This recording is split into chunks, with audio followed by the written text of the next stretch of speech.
Olha, Deus ama os que de madrugada o procuram. Salmo 88, 13. Eu, porém, Senhor, tenho clamado a Ti e de madrugada Te esperará a minha oração.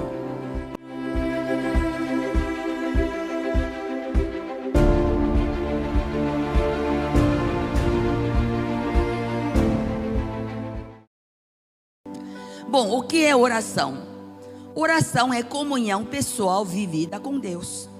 Orar é buscar uma intimidade relacional com Deus, com atitude de gratidão. Orai sem cessar, e em tudo dai graças. Diga para a pessoa ao lado: orai sem cessar, e em tudo dai graças. A palavra oração em grego também significa vida. Quer dizer, se você não ora, está morto. Morto espiritualmente. A oração é a voz da minha fé. Satanás faz tudo para impedir-nos de orar. Por quê? Isso prova quão vital é para nós a oração, né? Por que ele impede? Porque ele sabe que a oração tem uma força extremamente forte, poderosa, para barrar, quebrar, banir, extirpar, arrancar as obras do diabo em nossas vidas. E Jesus nos comissiona com poder espiritual toda vez que orarmos. Você tem que orar com autoridade, porque toda a autoridade foi dada para Jesus, e Jesus entregou isso à igreja, a cada um de vocês. Você tem poder na oração. Amém? Bom, só através de oração a gente consegue soluções no nível nacional e na vida particular. É o que aconteceu. Olha, o poder da oração faz com que a visitação do Deus sobrenatural invada o natural.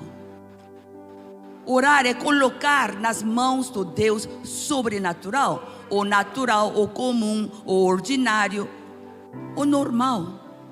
E Ele ouve, Ele mostra a direção, porque Ele se importa com nossa vida, porque temos compromisso com Jesus. Foi o que aconteceu com a Coreia do Sul. O poder da oração transformou. A Coreia tem 5.000 anos de história, é muito velha, não é? O Brasil só tem 523 anos, é muito caçula vocês, muito novo. 5.000 anos mutilada de guerras, invasão de países ao lado, porque é uma península, e parece que península é um ponto estratégico para fortificar o país, e também a terra é boa, com 4 estações fixas. Então temos só 130 anos de cristianismo, e mesmo esses 130 anos de cristianismo, houve 3 crises no nível nacional. Então imagine o que aconteceu em 5.000 anos, né? Primeira crise, a invasão do Japão, que estoura em 1909, ficando até 1945, durante 36 anos, proibindo os coreanos de falar na língua coreana, proibindo de ter o nome em coreano, obrigando a adorar o imperador do Japão. E naquela época só havia 110 mil cristãos, e muita perseguição. Os cristãos e o pastor negavam adorar o imperador, é lógico, né? Então é muita matança, tortura, repressão. Foi um sofrimento terrível. Aí, o que eles fizeram?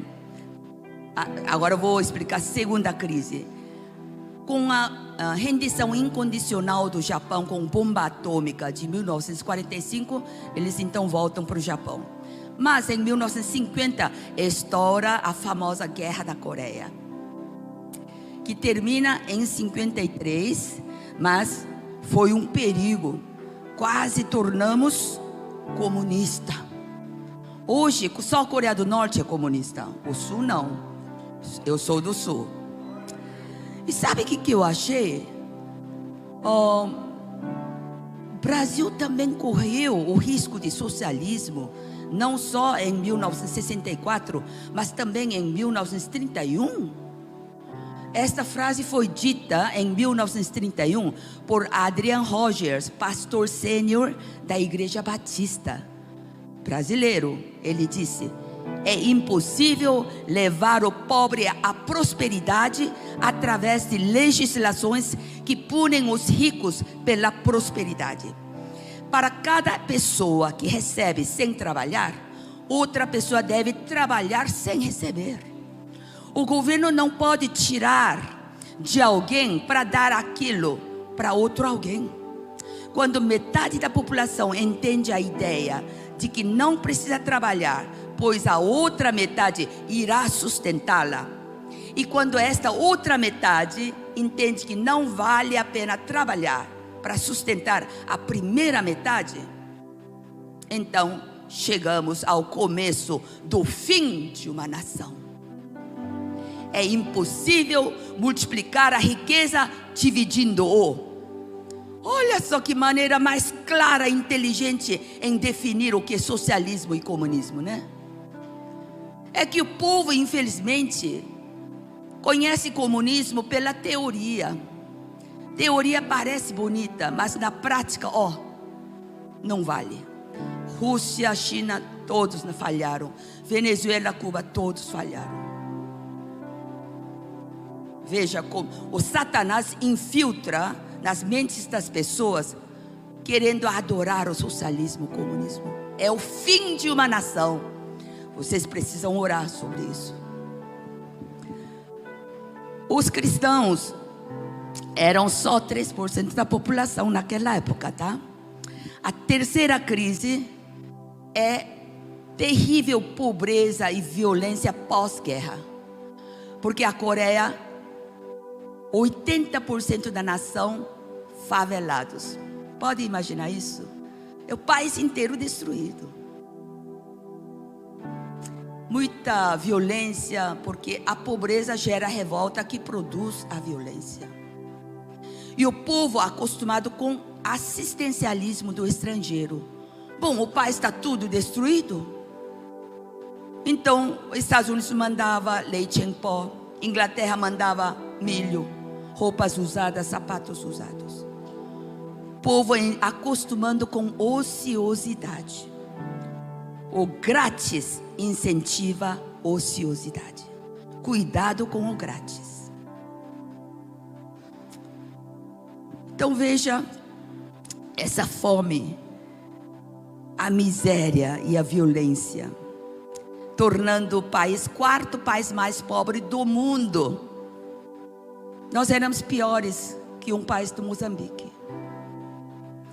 Saiu nos jornais do mundo inteiro quando acabou a Guerra da Coreia. Finalmente, fim da Guerra da Coreia. Mas será possível brotar uma rosa de um latão de lixo? Coreia era latão de lixo.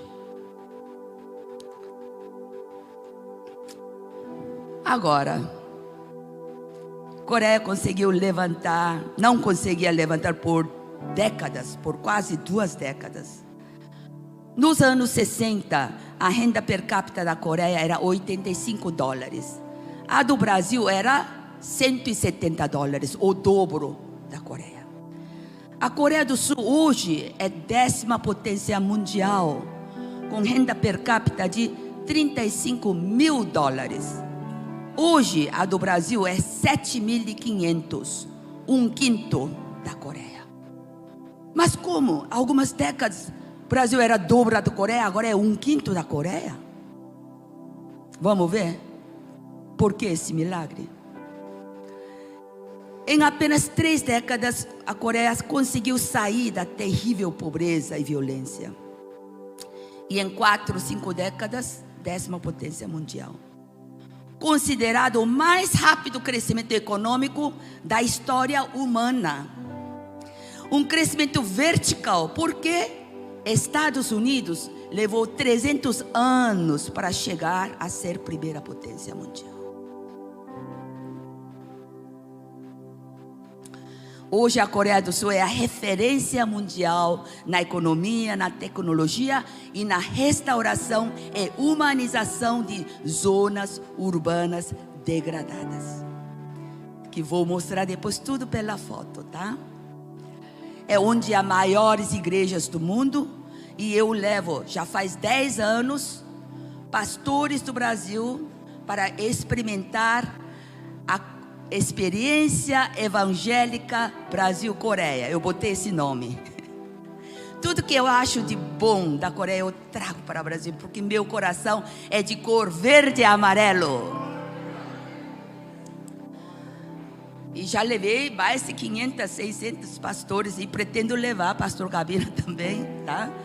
Mas meus parabéns, ele já ouviu falar da Coreia do Sul há uns 3 anos atrás, né? E ele já semeou, já vocês estão, né, na corrida da mudança e transformação, tá? E Deus usou a instrumentalidade da oração da madrugada para unificar todas as denominações e igrejas da Coreia, seja a Assembleia de Deus, Metodista, Presbiteriana, Batista. E Ele vai fazer isso aqui no Brasil se vocês orarem. A competitividade das igrejas e denominações é a arma que o diabo usa para não transformar a nação, para não reavivar. Então, isso é muito importante, a unidade das igrejas e denominações. Veja, a Coreia, classificada pelo Banco Mundial, FMI, pelas Nações Unidas. A indústria eletrônica, a construção naval e a indústria de semicondutores é primeiro lugar no mundo. A siderúrgica, terceira no mundo. A petroquímica e a de fibras, quarta posição. A automobilística e tecnologia da informação, quinta posição. O IDH, que mede o nível de educação do povo, a Coreia ocupa 17º lugar. O Brasil sabe quanto? 75º lugar. Porque a Coreia descobriu que a educação do povo é muito importante para o desenvolvimento da nação. Na época dos meus pais, as mulheres não precisavam ir na escola. Minha mãe, minha sogra, não sabem escrever. Você vê, em 2 décadas, 3 décadas, o povo inteiro. Lá você encontra um motorista de táxi formado na universidade. Isso muda a nação, também é importante, tem que orar sobre isso. Então veja, 3% da população seriam 600 mil cristãos, dentre os 20 milhões da população daquela época, 1950, quando estourou a guerra. Mas ao ver a nação sem resolver, sem poder resolver, muita violência nas ruas, eu ia na feira com minha mãe, acontecia 3, 4 assaltos na minha frente, no ônibus, invadindo casa, comércio. Eu me lembro até isso. Então, na minha geração, a Coreia transformou do 4º mais pobre para 10º mais rico. Você vê? Você pode fazer isso pelo Brasil. Eles reuniam nas igrejas 5 horas da manhã para orar pela nação, porque viram que não adianta só esperar pelo governo. Nós cristãos temos autoridade espiritual sobre a nação. O cristão tem obrigação de interferir no bem da nação. O cristão é responsável pelo destino do país. A Bíblia nos ordena a orar pelas autoridades. Onde? Na 1 Timóteo 2, verso 2. Devemos orar e interceder. É um dever, está falando. Devemos orar e interceder pelos reis e por todos os que estão em eminência, para que tenhamos uma vida tranquila, pacífica, quieta, com dignidade. Quem são reis? O presidente. Quem são os em eminência? Os ministros, senadores, todos os políticos, juízes, policiais. A Bíblia também diz, quando o ímpio domina, o povo geme. Você faz parte do povo. Mas aqui Não diz, ore, interceda, só se eles forem cristãos, só se eles crerem em Deus. Não. Se eles foram eleitos para fazer jus à expectativa lhes incumbida pelo povo ao elegê-los, mesmo que sejam incrédulos, devemos orar por eles. Eu ouvi muito em Estados Unidos o resultado da eleição presidencial. Saia todos os dias nos jornais em Estados Unidos e na Coreia também, que houve fraude, que houve não fraude. E eu chorava, orava pelo Brasil. Olha só, a verdade tem um poder de se revelar, e esse poder é extremamente forte. Por mais que eles tentem encobrir, esconder, por mais tempo que prolonguem, toda a verdade se revelará. Amém. Agora, você tem poder na língua. Em Provérbios 18, 21, a língua tem poder sobre vida e morte. O que bem a utiliza come do seu fruto. De toda a palavra proferida vamos prestar contas. Nossa palavra tem poder no mundo espiritual.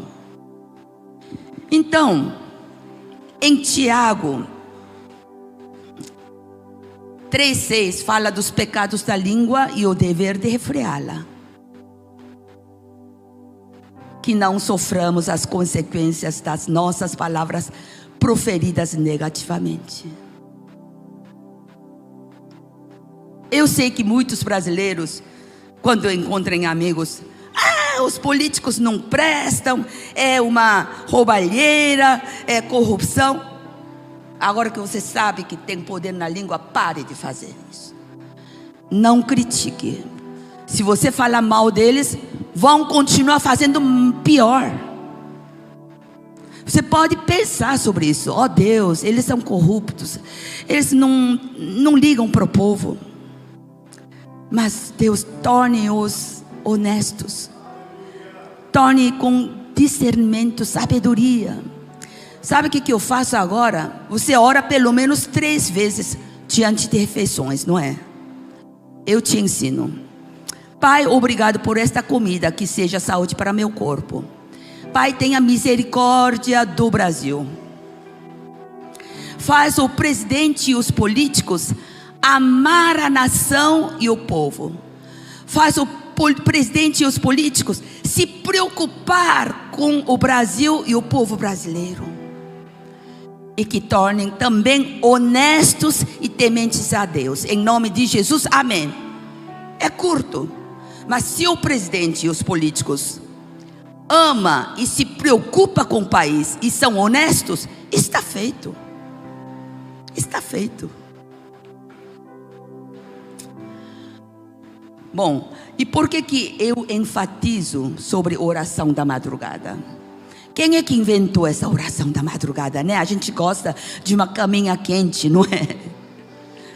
Veja, Provérbios 8, 17.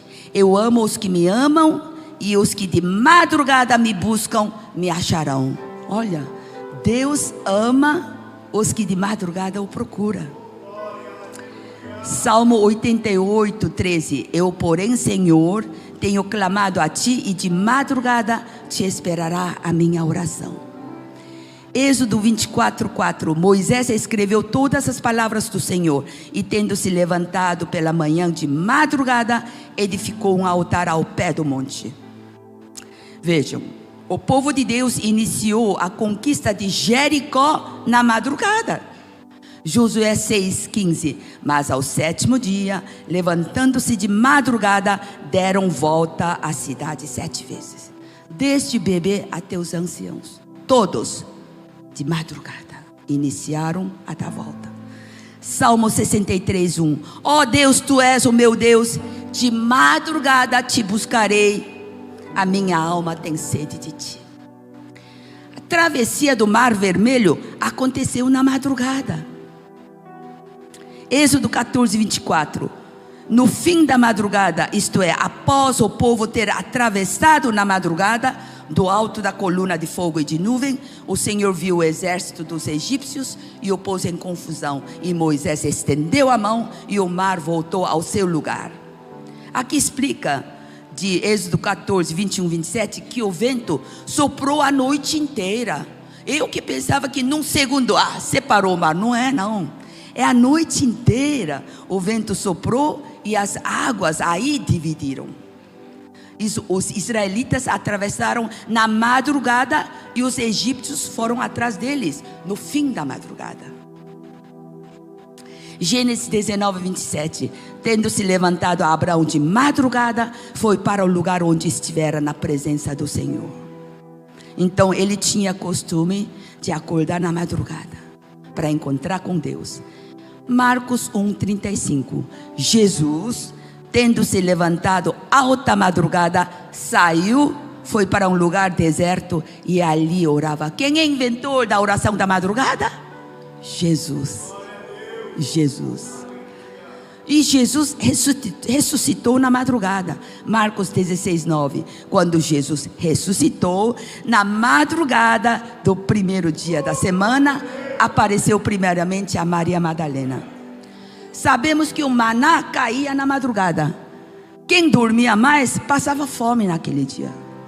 Você vê, Deus permitia comer maná quem era diligente, quem acordava na madrugada para trabalhar. Por isso eu considero a oração da madrugada é o maná espiritual que te reabastecerá pelo resto do dia. Eu já dei estratégias para o pastor ontem, quando almoçamos, de como incentivar o povo para aderir à oração da madrugada. Ele já pegou, ele vai aplicar. O culto da oração da madrugada será o alicerce para o reavivamento da sua própria fé, da sua igreja e da nação. É desfrutar da comunhão com Deus, de um nível maior de unção e inspiração espiritual. É sentir o prazer de orar.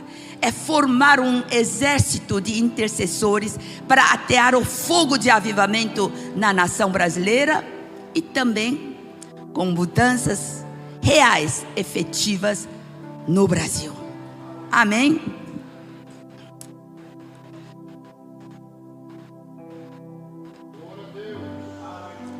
Toda crise de uma nação, primeiro é uma crise de relacionamento espiritual do povo com Deus. Vou repetir. Toda crise de um país, antes de mais nada, é uma crise espiritual do povo com Deus. Em 2 Crônicas 7,14, se o meu povo, que se chama pelo meu nome, se humilhar e orar e buscar a minha face e se converter dos seus maus caminhos, então, condicional, então eu ouvirei dos céus, perdoarei os seus pecados e sararei a sua terra. Então, e esses 3% da população coreanos, só 600 mil cristãos, hein? Perceberam e se arrependeram dos pecados dos antepassados. Durante 5.000 anos era idolatria, adoravam Buda, muitos demônios, era misticismo, era macumbaria, feitiçaria, adultério, mentira, violência. E se arrependeram de tudo isso. Quebraram a maldição hereditária. Em Êxodo 25, visito a iniquidade dos pais nos filhos, até a 3ª e 4ª geração daqueles que me aborrecem. Você garante que seus vovós e bisavós agradavam a Deus sempre? E os vovós dos vovós? E os vovós dos bisavós? Você pode imaginar a carga da maldição hereditária que cada pessoa carrega nos ombros? Nós vamos quebrar a maldição hereditária hoje, à noite. Vocês estão convidados a vir de novo, porque vai ter liberação do perdão, quebra de maldição hereditária. E vou ler a lista de pecados, a famosa lista de pecados, onde Deus vai te mostrar em que parte você está encalhado com espiritualidade turva, que impede as respostas de Deus chegar na sua vida. Podem vir à noite. Cabe todo mundo? Tem mais cadeiras? Se não, pode sentar aqui no chão com uma almofadinha. Então, esses 3%, após quebrarem a maldição hereditária do país, após se arrependerem dos seus erros e dos seus ancestrais, cercaram com oração o presidente, os políticos e autoridades. Maioria deles eram incrédulos, é lógico. Maioria. Mas tornaram honestos, tornaram sábios com discernimento para governar melhor. É o poder da oração. E um projeto chamado Novo Bairro ou Nova Comunidade espalhou com energia, resultando num sucesso absoluto por todo o país, que é um projeto de erradicação da pobreza e desfavelização, um projeto de uma política habitacional, agrônoma e capacitação profissional, que eu vou mostrar depois com fotos. E esse presidente incrédulo, anos depois, revela de onde tirou essa ideia. Você quer saber? Uma coisa muito interessante. Os 3% da população, ao ver, durante 20 anos, que o governo não podia levantar o país, quando começou a orar com mais ardor, todo mundo reunindo na igreja às 5 da manhã, orando pelo país e pelos políticos, aí já começou a dar resultado. Deu a ideia brilhante para o presidente e comitiva visitar as favelas. Já que não está dando nada certo nos nossos projetos, vamos lá ver a realidade do povo. E ele foi. Numa das favelas que visitou, ele já sentiu a diferença. O povo estava animado, sem passar. Era a única favela que não passava fome. O povo trabalhando, feliz, mais organizado, não tinha ociosidade, eram diligentes. Aí o líder explica que ele pesquisou por 4 anos como prolongar a conservação do batata doce de algumas semanas para 1 ano. Ele fez isso com o único objetivo de tirar da fome e da vida ociosa o povo carente. E ele ensinava tudo ao seu redor dessa favela. Por isso que todos não passavam fome e trabalhavam felizes. Aí ele convida, vamos tomar uma água na minha casa humilde. Aí o presidente e comitiva entrou e ele viu um quartinho pequeno com uma coisa escrita na parede. Estava escrito assim: fique despreocupada, ó minha pátria, estou orando por ti. Aí o presidente ficou, o que é isso? Senhor presidente, é que eu sou cristão. Eu venho todas as manhãs, 5 horas da manhã, nesse quartinho, para orar pela minha nação. E o presidente, que era incrédulo, ficou impressionado com isso. E ele viu que não pode dar nada grátis ao povo, que eles vão continuar ociosos. Aí bolou esse projeto a partir da ideia desse cristão que colocou todos os favelados a trabalharem. E isso resultou num sucesso absoluto e ainda está ensinando para muitos países do mundo. E quero levar os líderes, agrônomos, sociólogos, líderes das favelas do Brasil para a Coreia para aprender desse projeto. Olha só, o poder da oração que restaurou a dignidade do povo desprezado de tanta miséria e violência, mudou a nação e está servindo de modelo para o mundo. A restituição e recuperação do Brasil virá pela igreja, com arrependimento no nível nacional. Como te disse, Brasil urge uma unidade de todas as denominações e igrejas para interceder pela nação. A igreja tem autoridade espiritual sobre a nação. Toda a autoridade foi dada a Jesus e Jesus entregou isso à igreja. E Jesus nos comissiona com poder espiritual toda vez que orarmos. Devemos orar com autoridade. O poder da oração mudará o Brasil. Falem, repitam: Brasil, fique tranquilo, estamos orando por ti. Olha, a conscientização da realidade é a condição indispensável para ser desafiado no novo compromisso, para mudanças e restituição da paz social, para mudanças reais da nação. Quando Deus introduz novas coisas, Ele te convida para você assumir esse compromisso.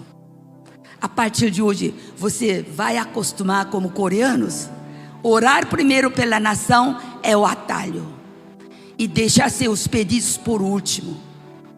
O que adianta você pedir melhor escola, melhor vida para seus filhos, para você, se a sociedade continua na maior violência? O que é vida sossegada, tranquila, com dignidade? É vida sem corrupção, sem violência, sem sequestro, sem medo de parar no sinal vermelho à noite. Eu fico chorando quando eu vejo arame farpado elétrico nos muros das casas. Não era assim quando eu vim pequena para o Brasil. Eu vou contar tudo isso, a minha vida desde pequena. Por que que viemos para o Brasil? Tá?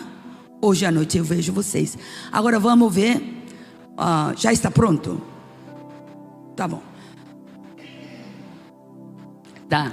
O projeto Semaol foi feito em 1970. Então veja, a partir de 1950 a 70, 2 décadas na maior pobreza, tá? Significa novo bairro, nova vila, nova comunidade. Próximo. Guerra da Coreia. Olha só como ficou o país. 1950, que terminou em 53. Próximo. 80% da nação destruída. Olha só. Próximo. O povo abandonando suas casas. Próximo. Até 70, 80% das comunidades rurais tinham estas casas de barro e palhas secas, vivendo sem água e sem eletricidade. Olha a mulher tirando a água do poço para levar. Casa de barro e palhas secas. Está vendo uma coisinha redonda, cor de metal aí no meio da sala? É pinico, onde faz pipi e pupu, porque não tinha banheiro. A favela brasileira, quando eu visito, sempre visito, é favela de 5 estrelas, comparando com favela coreana, sabia? Tem luz, tem água, tem internet. Próximo. Essa é a cozinha. Você vê, o barro está tudo com fungo. Fungo cheio. A maioria do povo coreano passava fome. Olha o pinico aí, bem no meio da sala. Próximo. Favelas nas cidades grandes até 70. Olha, não tinha água, então ela está levando água. Essa já é cidade capital. Próximo. Sem saneamento básico. Próximo. Sem esgoto, proliferando enfermidades. Você vê esses, seria o quê? Barraquinhos, né? Na frente, 1, 2 e lá. É o banheiro público. Porque não tinha, as casas não tinham banheiro. E já estava enchendo com pipi, pupu, olha só. É aqui que fazia necessidades. Próximo. Ruas sem asfaltamento. Próximo. Aí iniciaram esse projeto em 70. educando o povo sobre o projeto e também ensinando a educação em si. Próximo. Projetos iniciou em 70, moradores construindo ponte. A ideia é fazer eles se mexerem. Então vinha somente alguns técnicos e ensinavam os rapazes mais inteligentes que o favelado elegia. Olha, esses 3 rapazes são os que podem ajudar. Eles ensinavam por 1 ou 2 meses na capital e chegavam junto com técnicos da capital e esses 3 rapazes já instruídos e botavam o povo para trabalhar. Nada grátis. O grátis era veneno. Incentivou a preguiça, a ociosidade. Próximo. O objetivo do projeto: tirar a ociosidade do povo carente. Lá em cima você vê as esposas, né, com toalha na cabeça, ajudando os maridos, né? Próximo. Olha, cooperando mutuamente. Botou todo mundo para trabalhar. Próximo. Esse é o presidente Park. Ele trabalhando com o povo. Ele se tornou um homem honesto, que ama o país e se preocupa com o povo. 3 qualidades indispensáveis para um presidente e políticos. Próximo. Olha, o presidente Park à esquerda, visitando a reforma dos telhados. Olha só, esse telhado da frente é o original, de palha e de barro. Lá atrás, com 3 homens em cima, já está mudando para telha decente, né? Já está construindo. Próximo. Paisagem da comunidade rural até 1970, antes de iniciar o projeto. Era assim. Olha só, depois da reforma habitacional, mudou completamente, né? Então, por exemplo, a minha favela hoje é demolida e todos da minha favela vêm para construir minha casa decente. Amanhã é sua, depois é sua, depois assim. Em um dia consegue demolir e levantar a nova casa. Então, em alguns meses mudou toda a favela e o governo colocava 2 favelas vizinhas em competição. Olha, quem termina primeiro, nós vamos colocar rua pavimentada, vamos te dar água, luz, esgotamento, tudo, biblioteca, escola. Então todos trabalhavam com prazer. Próximo. Olha só como mudou. O governo expandia e pavimentava rodovias ligando entre ex-favelas, agora se tornou cidades. Próximo. Resultado do projeto: fábricas e armazéns construídos.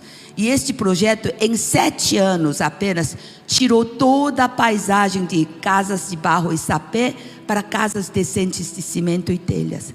Só 7 anos se botou todo mundo para trabalhar. Próximo.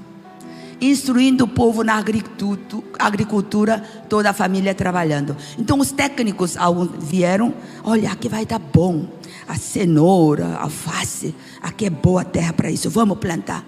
E ensinavam como plantar, tá? Próximo. Instruindo o uso da terra em diversidade, porque lá a terra é pequena, tem que usar, tem que fazer o uso bom da terra. Próximo. 3 valores do projeto: diligência, autossuficiência, cooperação mútua. Então os técnicos ensinando como plantar tudo. Próximo. A agrícola revolucionou e em 1974, só 4 anos, atingiu níveis sem precedentes. Agora tinha jovens que queriam aprender mecânica, né? Olha, eu não quero a lavoura, não, quero mecânica. Então, capacitação profissional para os jovens. Próximo. Aqui, as moças queriam aprender corte e costura. Então, vem técnicas e estimulando a ganhar a própria renda. E se torna, depois, uma vila famosa em confecção própria. Próximo. Trabalhando em conjunto para levantar fundos da fila. Aqui não sei se é alho ou cogumelo, também ensinando o povo a trabalhar. Próximo. Aqui eram mais senhoras que queriam aprender crochê. O objetivo do projeto é motivar a seguir uma vida honesta, produtiva. E essa favela depois se torna uma vila conhecida com crochês. Próximo. Economia da reciclagem para levantar fundos para bairro. Nada se perde. Jornais, plástico. Próximo. Aí construíram bibliotecas públicas para a educação do povo. Próximo. Veja o antes e depois. O antes era rua alagada, né? E essa casa de barro e palha seca. Olha só depois como ficou. Casa decente com rua pavimentada. Projeto Semaol, volta. Consiste em 57% de investimento do governo. Eles davam gratuitamente somente areia e cimento, só. Né? Isso precisa, né? E depois 32% de empresas privadas, isentando o imposto. Para eles tanto faz pagar o imposto ou ajudar esse projeto. Então eles ajudavam o projeto. Deixavam de propósito 11% para o próprio morador, financiado a longo prazo. Por que não deixou 0%? Por que deixou 11% a longo prazo? Para incentivá-los a trabalhar, procurar trabalho. Porque ele já ganhou uma casa, já viu sua favela transformada totalmente. Está feliz, não? Para manter, agora você procura um trabalho para nos pagar o restante 11% a longo prazo. Olha a estratégia. Foi isso que tirou a paisagem de favelados da Coreia. Próximo. 63 mil líderes políticos, sociólogos, agrônomos, líderes das favelas de 148 países foram à Coreia aprender esse projeto. África, Ásia, Oriente Médio, até Estados Unidos. Porque Obama, quando visitava cidades carentes, lá também tem Estados Unidos, chamada Maryland, perto de Washington, é uma cidade formada de 99% de descendentes de africanos, no tempo de escravidão. E ele, ao ver isso, por que vocês não vão à Coreia aprender de um projeto de erradicação da pobreza e desfavelização? E os americanos também foram lá. Você vê? Você conhece o ator famoso Brad Pitt? Ele passou por 30 minutos uma reportagem só sobre a Coreia, que logo vai sair, sobre qual projeto que é. Próximo seria esse. O Brad Pitt passou transformação do rio Cheonggyecheon, é o nome do rio, em Seul, Coreia, em 68, essa é foto de 68, um recente impacto para o mundo. Olha só como eram as favelas no centro da capital. E esse riacho aí, vocês conhecem Rio Tietê de São Paulo? É rio podre, a gente cheira assim de longe. Esse é pior. É pipi-pupu, porque toda necessidade, toda feita escoavam por esse riacho. Próximo. A pobreza e a ociosidade geram revolta que produz a violência. Os menores ficam expostos à criminalidade. Você vê lá na margem as crianças brincando. Próximo. Rio superpoluído, proliferando enfermidades com alto índice de mortalidade infantil. Olha só, outras crianças aí brincando. Você vê, favela brasileira, em comparação a isso, não é de 5 estrelas? Próximo. Aí não tinha outro jeito. Esse canal urbano totalmente poluído ficou coberto por um viaduto durante 34 anos. De 68 a 2002. Próximo. Agora veja como transformou. Esse rio despoluído com área revitalizada. Passou uma reportagem no SPTV no Brasil. E um arquiteto brasileiro, diretor de urbanização de Curitiba, Paraná, visitou esta transformação em 2008. Próximo. Olha só, este projeto levou apenas 3 anos, de 2003 a 2006. Olha, à noite O pessoal vem com família, bota os pés no riacho, já tem peixe, ficou assim limpinho, né? Tocam música. Claro, aqui foi um investimento da prefeitura, mas toda essa ideia é partida daquela original do projeto de desfavelização, né? Os coreanos ficaram craques em bolar uma ideia brilhante para a urbanização e restauração de zonas urbanas degradadas. Próximo.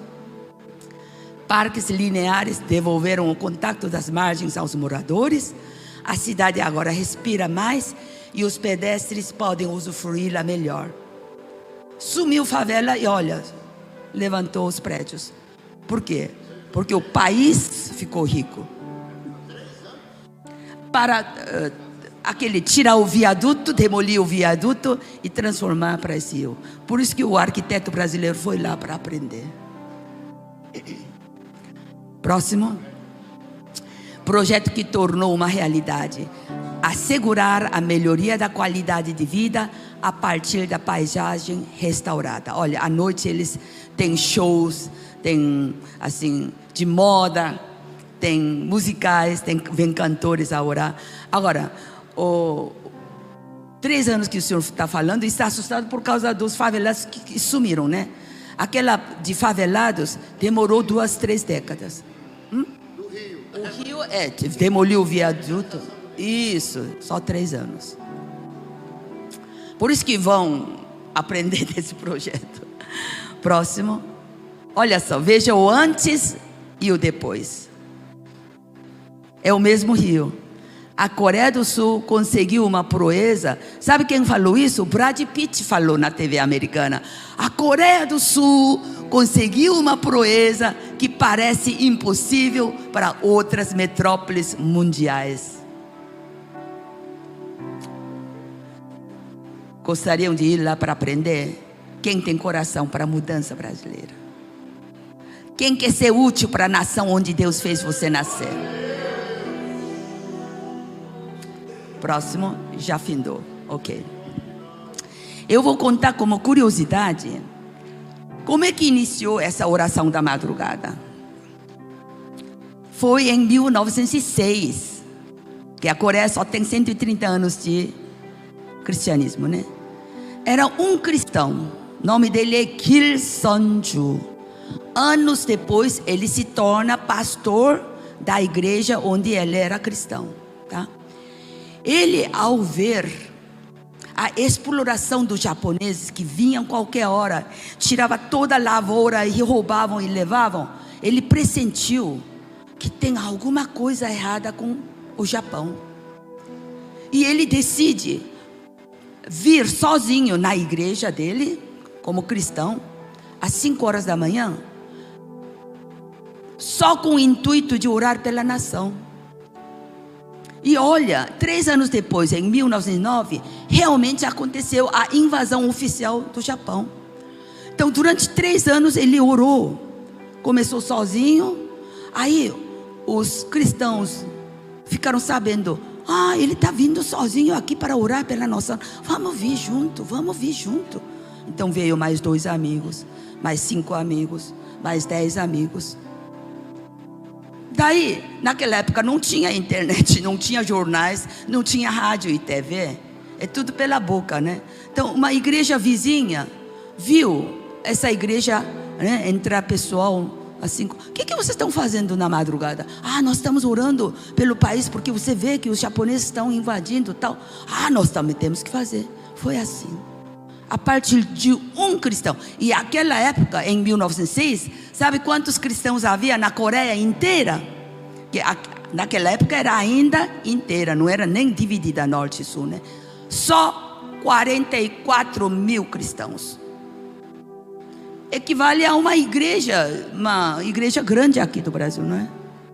Você vê, um cristão preocupado com a nação iniciou esse movimento que até hoje, que nós vivemos agora bem na Coreia, né? Acostumamos a orar, sentamos para orar, é primeiro pela nação.